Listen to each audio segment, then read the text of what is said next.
Nina effect. La Nina effect. La Nina. La Nina. La Nina. La Nina effect.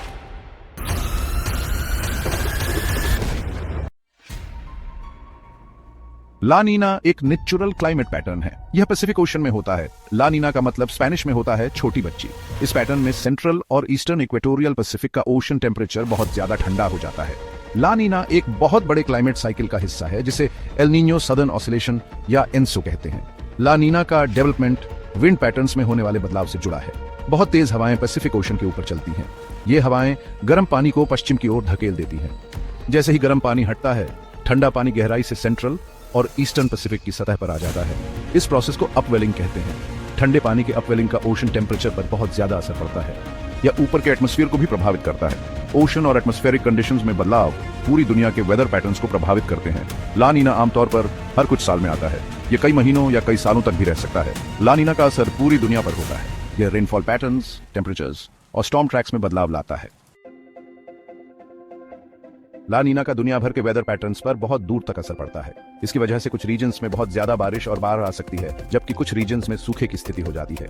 ला नीना का असर अलग अलग regions और इवेंट की इंटेंसिटी के हिसाब से अलग अलग होता है। इंडिया में ला नीना आमतौर पर एक मजबूत मानसून सीजन के साथ आता है। इसके परिणाम स्वरूप पूरे देश में एवरेज से ज्यादा वर्षा होती है। एक मजबूत मानसून सीजन इंडिया की खेती के लिए बहुत जरूरी है, क्योंकि यह फसलों के लिए बहुत जरूरी पानी प्रदान करता है। हालांकि बहुत ज्यादा बारिश से बाढ़ आज भी आ सकती है, जिससे इंफ्रास्ट्रक्चर को नुकसान पहुंचता है और कम्युनिटीज विस्थापित हो जाते हैं। दुनिया के दूसरे हिस्सों पर भी ला नीना का असर पड़ता है। ऑस्ट्रेलिया में ला नीना बहुत ज्यादा बारिश और बारिश का खतरा बढ़ा सकता है, खासकर ईस्टर्न और नॉर्दर्न रीजन्स में। साउथ अमेरिका में सूखे जैसी स्थिति का सामना करना पड़ सकता है, जहां ब्राजील और अर्जेंटीना जैसे देशों में बारिश कम हो जाती है।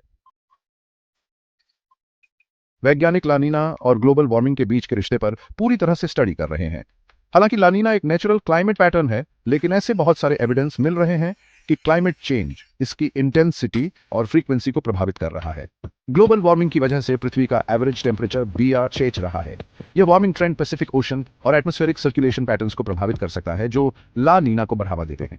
कुछ स्टडीज से पता चलता है कि जैसे जैसे ग्लोबल टेम्परेचर बढ़ता है, ला नीना इवेंट्स और ज्यादा इंटेंस या फ्रीक्वेंट हो सकते हैं। ला नीना इवेंट्स के ज्यादा पावरफुल या ज्यादा फ्रीक्वेंट होने से एक्सट्रीम वेदर के असर को लेकर चिंताएं बढ़ जाती हैं। ज्यादा इंटेंस ला नीना इवेंट्स से ज्यादा भयानक सूखा, बाढ़ और तूफान आ सकते हैं, जिससे मानव समाजों और इकोसिस्टम्स को खतरा पैदा हो सकता है। ला नीना को समझना और इसकी निगरानी करना इसके संभावित प्रभावों की भविष्यवाणी करने और उनके लिए तैयारी करने के लिए बहुत जरूरी है।